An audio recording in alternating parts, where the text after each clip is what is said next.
Merhaba sevgili Orta 3 öğrencileri. Yine de beraberiz kimya dersinde. Geçen ders denkleme vardık. Şimdi denklemi tam detaylı anlatacağım size. Geçen dersi anlattık. Yani sodyum, klor mesela ikisi birleşerek sodyum kloru oluşur. Veya sodyumdan su birleşerek sodyum hidroksit oluşur.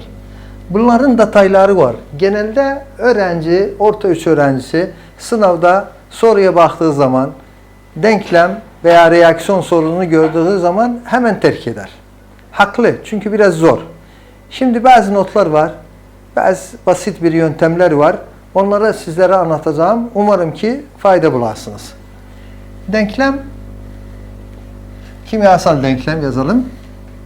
Konumuz zaten bugün kimyasal denklem. Bu konu tam kitapta geçmiyor ama soru geliyor arada. Her bölümde genelde bu konumuz var. Kimyasal denklem. 7 element var. Bir not yazalım. 7 element var. Onlar 2 moleküllü yazılı. 7 elementler hangilerdi? Oksijen, hidrojen,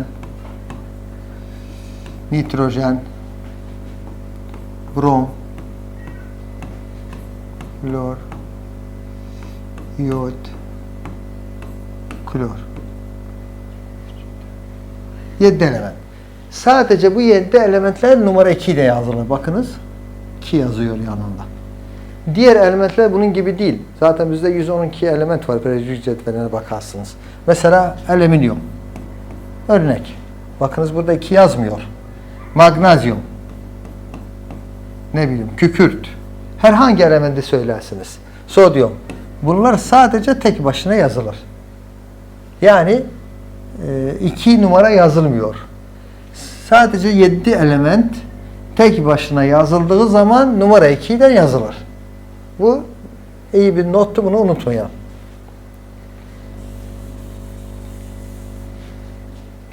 Üç tane genelde 3 tane denklem var bizde.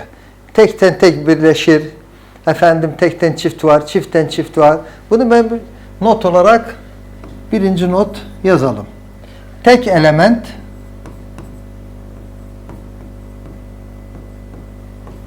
artı tek element. Bu kimya bilimi olarak tam net yoktu bunda ama sizin için yaklaşık bir yöntemdir. Kolaylaştırmak için, yani sorunu daha basit etmek için. Tek elementten artı tek element. Ne olur sonuç? İkisi birleşir. İkisi birleşir. Örnek alalım. Mesela nedir bu?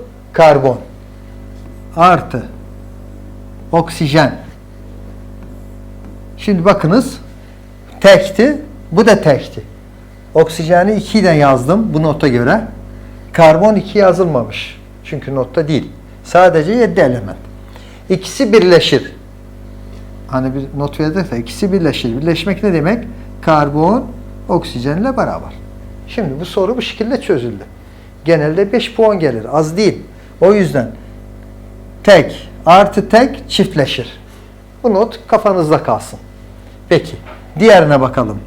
Örnek mesela silisyum. Bakınız aynı 2 yazılmadı. Artı karbon. Bunda da 2 yazılmadı. Sonuç ne olur? Silisyum karbür.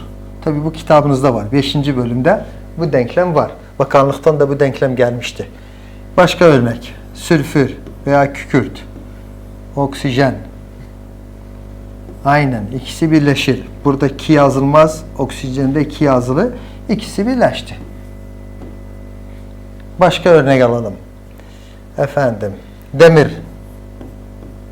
Mesela kükürtle beraber. Aynen ikisi birleşir. Örnek çok var. Başkası. Sodyum. Sodyum. Artı klor. Klor 2 ile yazılı. Sodyum 2 ile yazılmaz. Bazı öğrenci bunu soruyor. Sodyum yazdığı zaman Na veya Na biliyor sodyum Na'dı. Bunu büyük yazıyor. Hayır, bu yanlış. İlk harf büyük yazılır, ikinci harf küçük yazılır. Bunu unutmayın. Mesela klor aynen. İlk harf büyük, ikinci La harfi küçük yazılır. Bak, La harfinin büyüğü bu şekilde küçük yazılır. Alüminyum mesela. Ey, el küçük yazıldı.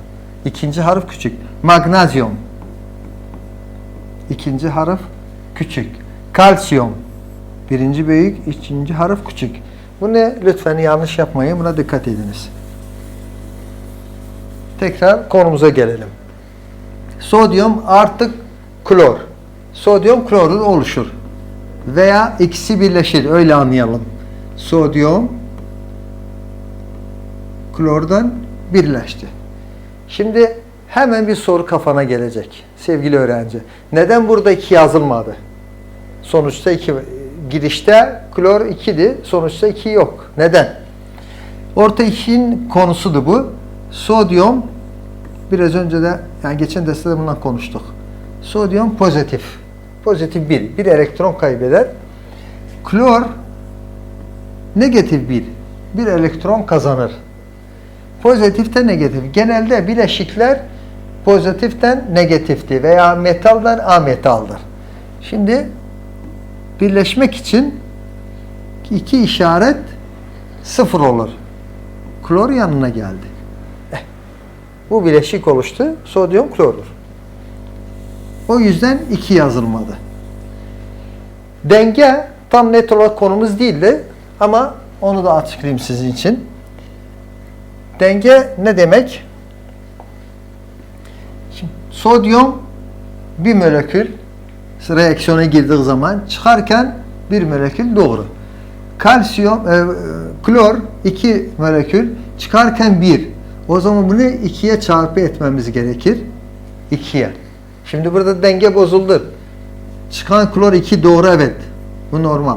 Ama sodyum 1'di. O zaman girene de 2 bırakalım. Sodyum 2 oldu. Şimdi tam denge oldu.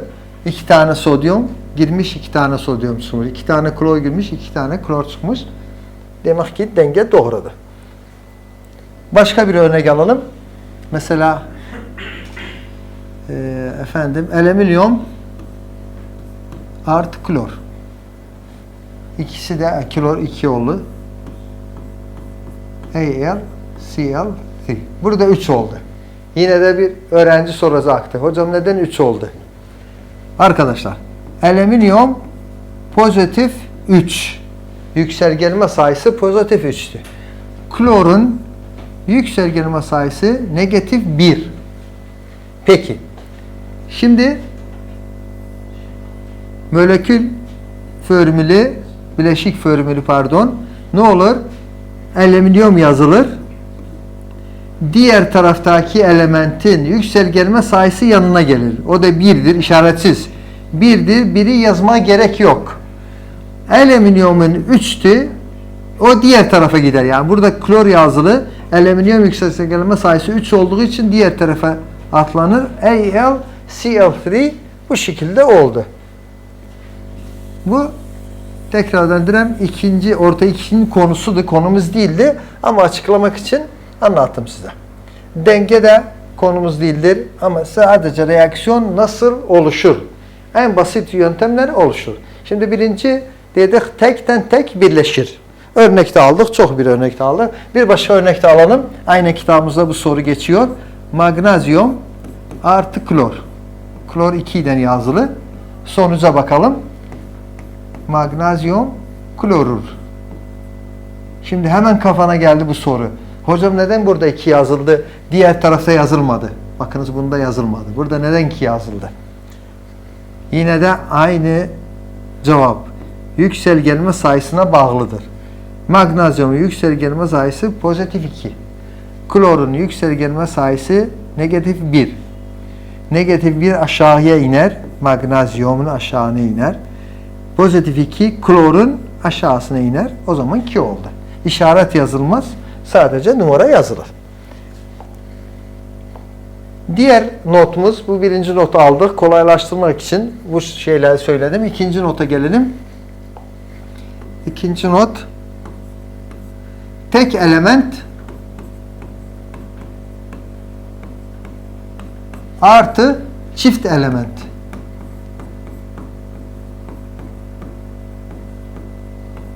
Bu da başka bir yöntemdir. Tekrar olur çok sorularda, zaten kitapta da varımızda. Tek element yalnız gelir. Örnek sodyum. Çift element yani iki taneden oluşur. HCl. Sonuç ne olacaktı? Bakınız arkadaşlar. Şimdi sodyum 1 tek element. 1. Zaten belli görüyorsunuz. HCl, bakınız isimden, hidroklorik asitti bu. HCl iki elementten oluşuyor. H hidrojen 1, klor 1. Yani bu birinci, bu ikinci. İki tane elementten oluşuyor. Sizin için en kolay sistem, unutmayın, birinci Çinci'den yoldaş olur. Bu şekilde diyelim. Birinci Çinci'den yoldaş olur. Bu kimya olarak yanlıştır belki de demek. Ama çünkü bu metaldir. Bu A metaldan olur. Ama sizin için kolay yöntem olsun. Birinci Çinci'den yoldaş olur. Birinci nedir? Na, sodyum. İkinci nedir? Cl, klor. Ne kaldı arada? Hidrojen. Artı hidrojen. Şu şekilde. Ama burada bir küçük yanlış var. O da nedir? Hidrojen tek başında olduğu zaman 2 ile yazılır. Not verdim size dersin başında. Hidrojen veya 7 element tek başında olduğunda 2 ile yazılır. Şimdi hidrojen tek başına 2 ile yazılır. Bakınız burada hidrojen tek başına değil, başka bir elementten bileşiktir. O yüzden belki de 2 yazılır, 3 yazılır, yazılmaz. O her bileşiğe bağlıdır. Ama tek başında olduğu zaman illaki çiğden yazılsın. Bu notu unutmayalım. Bu şekilde çözüldü. Başka bir örnek alalım. Al. Tabii bu örnekler tümü kitabınızda var. Tümü de bakanlıktan gelmişti bundan önceki yıllarda. HCl. Yine de bunun gibi bir şeyler yapacağım. Bakalım sonuç nasıl? Şimdi bu yalnız, tek başına. Diğeri 2 tanedir. Birinci, bu da ikinci. Unutmayalım. Bu lafı unutmayalım. Birinci Çinci'den yoldaş olur. Birinci Çinci'den yoldaş olur. Şimdi bakınız birinci ikinciye geldi. Aslında birinci metaldir, bu A metaldir. Veya birinci pozitifti, diğeri negatifti. Kimya olarak öyle, aynı kolaylaştırmak için birinci Çinci'den yoldaş oldu. AlCl3. Neden 3? Çünkü alüminyum yükselti gelme sayısı 3'tü. İsterseniz ezberleyin bu parçayı. Diğer ne kaldı? Hidrojen. Hidrojen 2 ile yazılır. Şimdi bu denge olması lazım ama dengeyi yapmayalım, kafanı karışmasın. Bir de konumuz değildi. Sadece kimyasal denklem nasıl yazılır? Başka bir örnek de alsak tek elementlere efendim mesela AlCl. Sodyum artı, bunlar tam kitabımızda var. Bu örnekler tümü kitabımızda var. Aynı şekilde. Bu birinci, bu ikinci. Ne dedik? Birinci, ikinciden yoldaş oldu. NaCl. Yoldaş oldu. Diğer tarafa ne kaldı? Al. Tek başına. Al. Şimdi Al numara yazılmadı. Çünkü o 7 elementlerden değildir. Bu ikinci notumuz. Bir tane notumuz daha var. Üçüncü not. Şimdi burada çift element. Çifti geldiği zaman. Artı çift. Çift bileşik element değil. Tek başına element olur. Çift bileşik olur. Çiftten çift ne olacaktı arkadaşlar? Tekrardan direm. Bu lafı unutmayın. Birinci Çinci'den yoldaş olur. Birinci ikinciden yoldaş olur. Çiftten çifte örnek alalım. Zaten tam kitabımızda var. Bakanlıktan da gelmişti bu.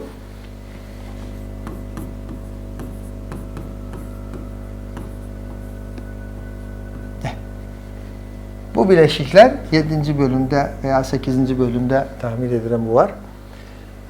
Efendim, bunda ne olur? Birinci Çinci'den yoldaş olur. Bunu unutmayalım. Birinci Bu da bunun birincisidir. Bu yalnız hidrojen 1. Kükürt ikinci. Diğer tarafta bu 1. Bakır. Sülfat 2. Bu birinci, bu ikinci. Bu birinci, bu ikinci. Tekrardan birinci, ikinciyden bakınız. Ne oldu? Hidrojeni yazınız burada. Diğeri ikinci, bu tümü. Tümü ikinci sayılı. SeO4. Karşı tarafta ne bulunur? Cu birinci sayılı. Bak, bakır birinci. Diğerin ikincisiyle yoldaş oldu. Yani CuS. Bu şekilde çözüldü. Başka bir örnek. Demir artı H2SO4. Efendim. Bu da aynı bakanlıktan gelmişti bu. Bir daha hazır kitabımızda bu soru var. Birinci, ikinci. 2 tane element. Birinci, ikinci. Yine de bu aynı. Bak bu ikisi de bir sayılır. Şimdi birinci, ikinciden ne oldu? SO4. Çözüldü. Artı. İkinci bileşiğin birinci bileşiğin ikinciden. Tekrardan direm unutmayın. Birinci, ikinciden. Ne oldu? H2S. Bu şekilde çözüldü. En basit yöntemde unutmamak için. Bu genelde sevgili öğrenciler genelde 3 şeyimiz var, noktamız var. Tekten tek, tekten çift, çiftten çift. Ama buna istisna var.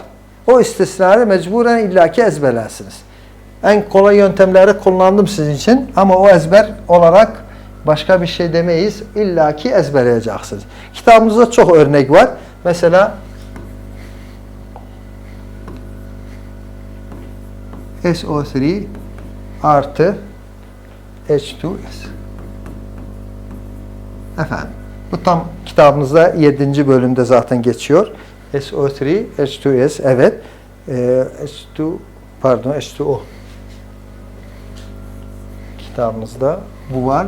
Geçen yılda bu soru geldi. Cevabı nerede? İlla ki ezberlersen başka bir yöntem yoktu. Cevabı sülfürik asit. Bu ne denir? Başkası aynen kitabımızda var. Kalsiyum 2. bölümde. Kalsiyum oksit artı H2O. Bu da 1 yıl gelmişti. Tabi soru geldiği zaman bakınız bu tarafı soruda verer.